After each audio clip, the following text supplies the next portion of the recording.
Okay, I am doing a couple of recaps for the people that were not able to make raid testing to catch them up on the things that we noticed and the problems that we might encounter later on when working on these bosses. This boss is Terros, the second boss in the instance. Uh, Much more complex than the previous one, but you will recognize almost every mechanic. What makes this boss different is how they interact.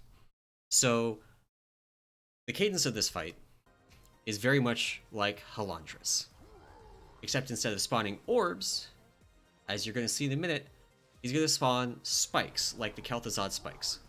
So there's a meteor to soak. This is just a soak like on Stone Legion Generals. Just soak it, it does damage, that's it.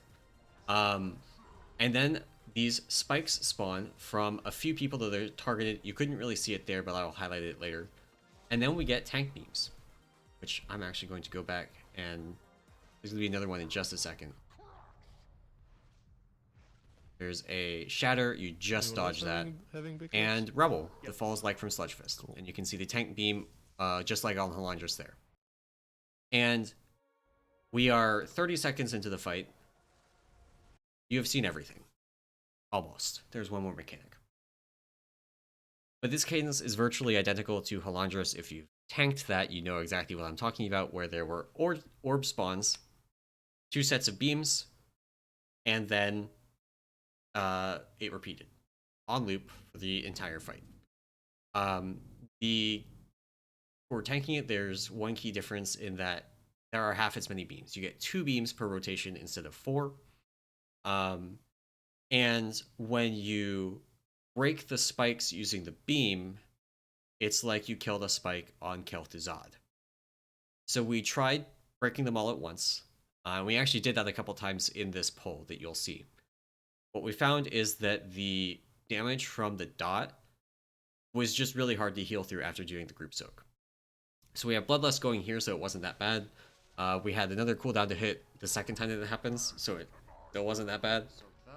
But we ended up staggering a bunch of them later throughout the fight so that we didn't have too many stacks of the dot from breaking a spike at once. You can see I broke about 3 there. You do want to actually break the spikes.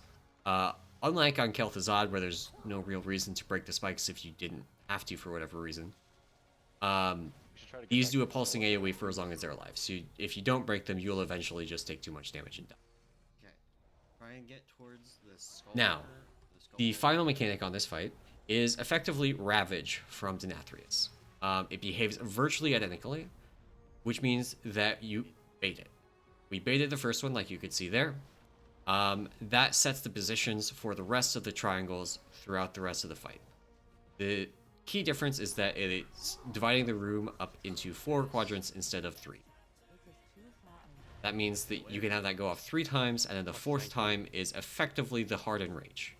There is actually an enrage mechanic that goes on there that kills anybody that manages to survive the hit.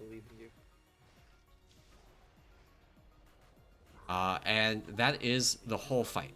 On the kill here, we actually had the boss do some weird spell queuing and skip casts of the tank beam.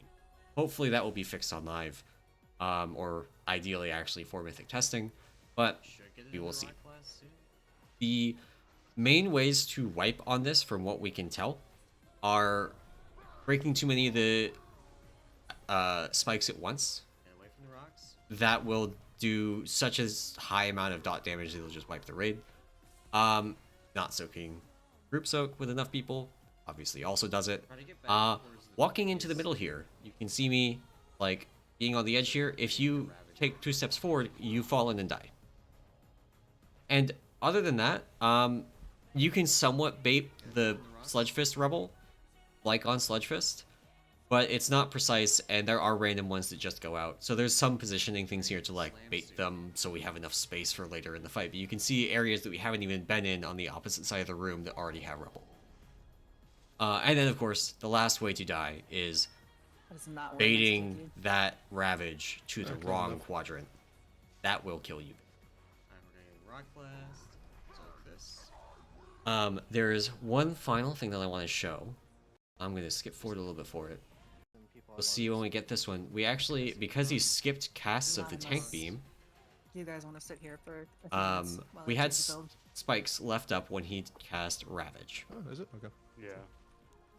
So he skips one cast here. I break these with the one he actually does, but then he doesn't do the second cast. So there's these 2 spikes that are left up. Sounds like we're And killing when the Ravage goes off, it's going to break these spikes as if I had hit them with a tank beam. That means that when we transition from one quadrant to the next, we will want all of the spikes to be dead, because the healers are not going to be able to do as much healing during a big move, and it is immediately followed up by a group soak, so we want to be topped off going into that group soak. But it's probably livable. Like, again, this is the second boss in the instance. It's probably livable on Mythic. At that point, it's going to be a numbers question. But that's the whole fight. Fairly straightforward. Actually pretty fun. I like this one.